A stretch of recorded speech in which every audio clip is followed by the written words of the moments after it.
It's Amy Evans. I'm here to share with you the top 5 mindset shifts that really changed how I showed up as a leader. There's 5 of them. They sound really easy, and they can be easy. And you might be doing some of these things today. You might not. Or maybe you used to do them and you're not doing them as much anymore. So this is an opportunity for you to hear some mindset shifts that could really make your day better, make your week better, make your quarter better, and also make the lives of the people that you lead better, because ultimately that's really what this game is about, right? Impacting other lives. So here we go. Let me give it to you. So for the top mindset shifts that changed how I showed up as a leader, number one was when I was promoted into a new job, a new role, a new territory, a new company. What shift I made, and that you can also make, is to actually pause. If it's a day, a night, an evening, maybe a weekend, and truly give yourself space to promote yourself in your mind and in your heart. The power of promoting yourself in your mind and in your heart really does allow for a little bit of cathartic growth, right? You're going through a big shift, you're going through a big transition. It's really easy to buy into the temptation of, hey, I'm so busy, I'm moving so fast, I don't have time for that, right? How often do you tell yourself that you don't have time for something? I bet it's a lot. I bet it's a lot. Because you know what? I say it too, and I used to say it a lot more. This is something that making time to do it, it's not a big deal. You could do it in 5 minutes. You could do it in an hour. The point is to be deliberate about it, to be intentional about it. Go for a walk. You got an animal or a pet you can take with you? Fantastic. If not, go by yourself. And don't listen to a podcast. Maybe listen to music, but be with yourself and be with your own thoughts and reflect on all the work that you've done to get yourself to this point, all the work that it's taken to get you to this level in your career. I tell you what, I know you are not giving yourself enough credit, because I didn't give myself credit either, right? It was that's part of the job, just part of the job. The impact that taking the time to promote yourself in your mind and your heart when you're taking on a new challenge is huge. It allows space to let go of the things that didn't work. It's a reset into a fresh beginning, a fresh start for you. And it really sets yourself up to be open to that creativity and accessing all the things that are, hibernating inside of you, these great ideas that want to come out, because you're letting go of the past, of what was, and you're stepping into what's now. So promote yourself in your mind and your heart. That's number one on the top mindset shifts that changed how I showed up as a leader. I did this. Okay. The second mindset shift that's so powerful is to recognize that leadership is an agreement. I'm going to say that again. Leadership is an agreement. What the hell does that mean, right? So this is what it means. Just because you've been promoted into a new role, a bigger title, more responsibility, a new team, it doesn't mean anything to the people that you're leading. All they know is, I've got a new boss. I don't know who this person is. I don't know what their leadership style is like. I don't know if I'm going to like them. I don't know if I'm going to trust them. I just don't know. But what do people do when they don't know? Uncertainty is scary, right? We know that. Uncertainty is scary. So you are stepping into a new thing. You're super excited about it. You're like, yeah, damn it, I got the promotion. I earned it. I'm on this new team, whatever the new thing is that you're doing. And I think you got to recognize, and I had to do this too, is to recognize that leadership is an agreement. And the agreement part is that you agree to be the leader and you agree to show your team all day, every week, every month, who you are, what your values are, what you care about, and what you want them to care about. And here's the thing. The folks are tentative. They will be. It's going to take a while to earn their trust. The agreement is you agree to lead. And if things work out, if you do your job right, your team agrees to follow, right? But they've got to have that agreement. And the secret is to understand and acknowledge. Remember, all the times in your career where you were the person getting a new leader, how nervous that made you feel. Your team is feeling that. And so consider what you can do to help them be more at ease with you, be more at ease with what to expect from you, be more at ease with their ability to trust you.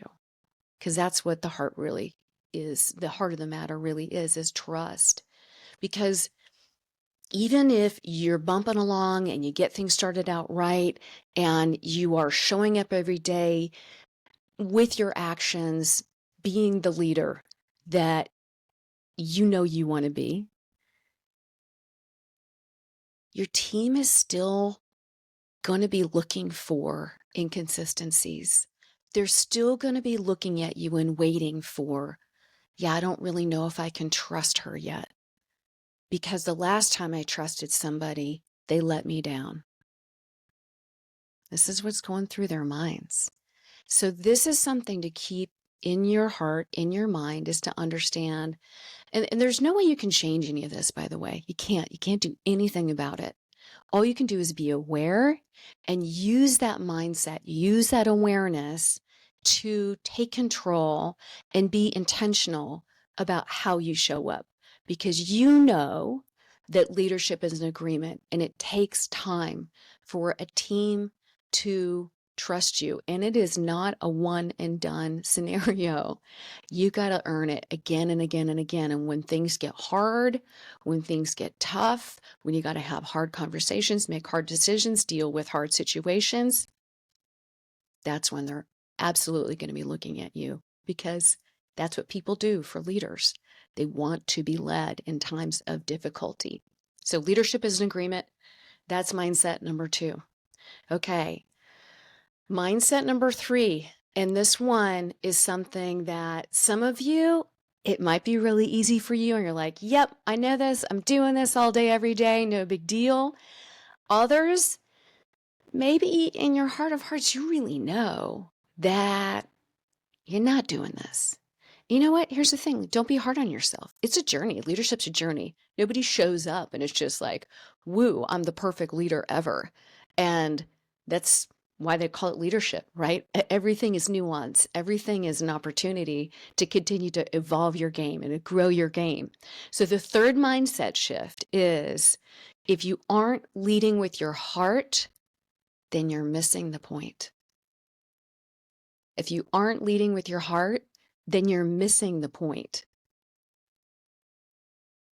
A lot of leaders are scared to talk about this. A lot of leaders will gloss over this and, go hardcore on results, and, really just kind of try to lock their heart away in this like safe place where, if you don't show your heart and you don't lead with your heart, then it also means that you can't be hurt and you can't be disappointed. Well, here's the bad news. You can lead like that for a while, but ultimately your team will feel that shield from you and it will get in the way. It will get in the way of how much they trust you. It will get in the way of the joy that you feel in doing your work. It'll get in the way of your ability to really do your job, which is to effectively guide and lead your team, to champion these individuals, to hold them accountable, to do the work that they know how to do, and not just do the work, but like really do the best work of their lives. Like, what if? What if you could be that kind of leader that had your team feeling like, I have never been more successful. I have never felt more recognized. I have never felt more seen, more taken care of. Like, I've had so much opportunity to do great work, to earn a great living, and to be working with a team that I love and a leader that I love. And I say it, love, because love is what it's about. If you are leading without your heart, without bringing your love of people to the table, your love of uplifting them, your love of really challenging them and having them grow, then you know what? You're shortchanging yourself. And here's the thing. If you're doing this, like, don't beat yourself up. Just say, like, I suck. Don't do that. No, no, no, no. Don't do that. Just think about what's one thing that you could choose to do that would allow you to open up your heart to leadership. And what do I mean by that? I mean, like, really care about your team, care about them as people, care about them as individuals. Because when we care about people, and specifically in leadership, and our team feels that, they feel that from you, they know that you feel that way, and that you are like, hey, I'm showing up because I care. I might not be perfect. I'm never going to be perfect, but I am going to give it, I'm going to give it my everything. I'm going to give it my heart. And when you're showing up with heart and love to any situation, it just elevates the vibration of high energy, of unstoppableness, which is a word I just created. I like to create words anyway. So these are the things that you can get access to when you start to just show your heart and care. What's one thing that you could do today to show your team your heart in a way that feels natural for you? Now, I'm not asking you to be comfortable, because guess what? Nothing about leadership is comfortable. If you signed up for comfortable, then you didn't sign up to be a leader. And I know you all are leaders, because you wouldn't be listening to this if you weren't. So be willing to be a little uncomfortable and be willing to care, because caring is what makes the difference between teams that absolutely shatter targets and take themselves to a whole nother level and make work fun and be joyful. Can sales leadership be joyful? I tell you what, it can be, or it can be miserable. And all that is just a choice to lead with your heart. Okay. So we've covered 3 of the mindset shifts. So we're going to get to number 4. Number 4 is clear is kind. Brene Brown really made this phrase famous. And clear is kind. So what is clear is kind? Oh my gosh, it's about as straightforward as it gets. It's what it sounds like. I know that you right now have an issue on your team, in your business, that you might be avoiding. How do I know that? Because everybody does. It happens, right? Okay. So one distinction that will really elevate you as a leader is to embrace your power to communicate with clarity. And when you communicate with clarity, it's kind. It's kind. It's not emotional. It's not judgy. It's not, you're wrong, I'm right. It's clear. Hey, I care deeply about you and your success. And would you be open to getting some coaching from me right now? Would you be open to hearing some feedback from me right now about how our teams could work better together? Would you be open to creating a better relationship between our 2 organizations inside the business? Would you be open to having a tough conversation about how we can resolve these issues that keep coming up over and over again? Clear is kind. There's something that you're not dealing with, and I know it happens. It happens to everybody. It happens to me. As soon as you choose to take on clear as kind and go face whatever challenge it is, and do it from a place of, hey, I want to create a solution here. I'm not going to blame you and tell you how much you suck or how much you're not doing your job or whatever other thing that you kind of secretly wish you could say, but doesn't help. Clear as kind. All right, that's your mindset shift number 4. We're going to go to number 5 now. And this one's the money one, right?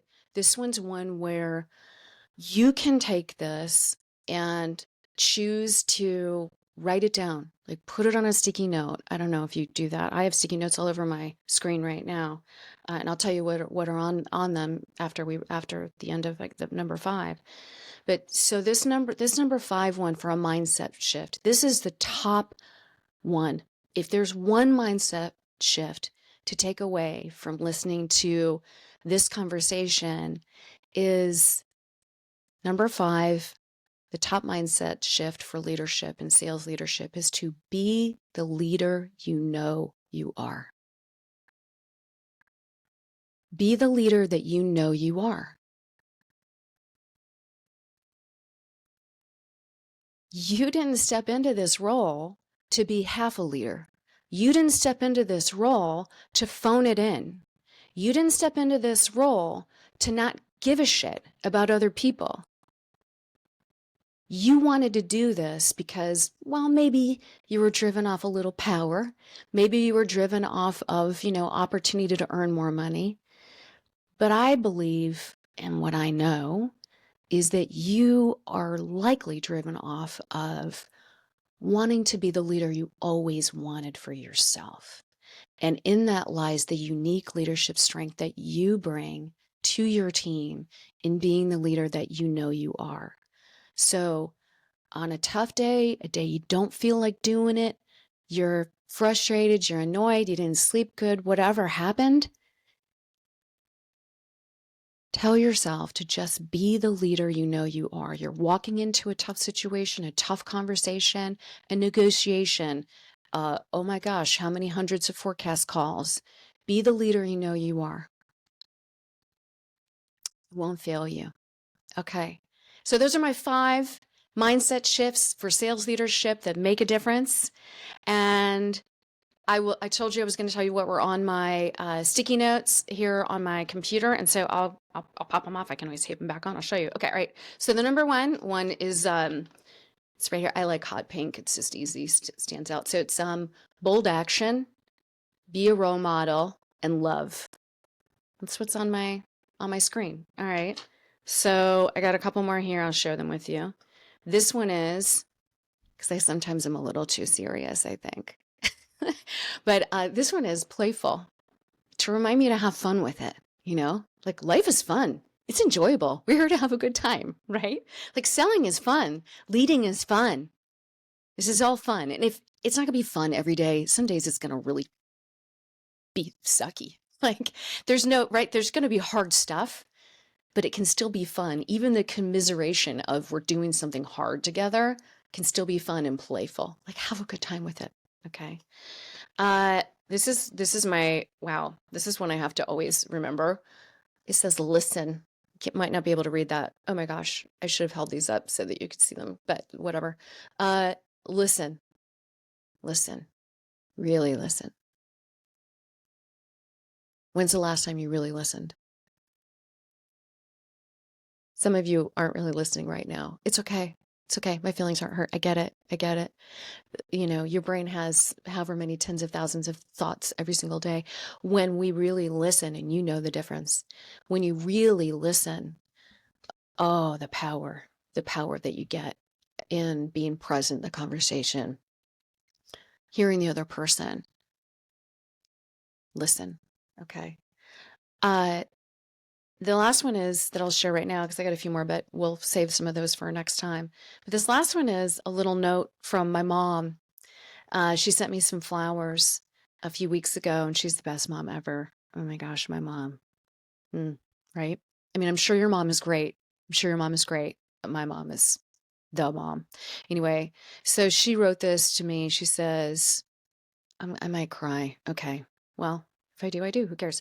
So she writes to me, Amy, you got this. I'm so very proud of you and all that you've done.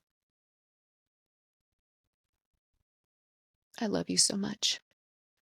Mom. Okay.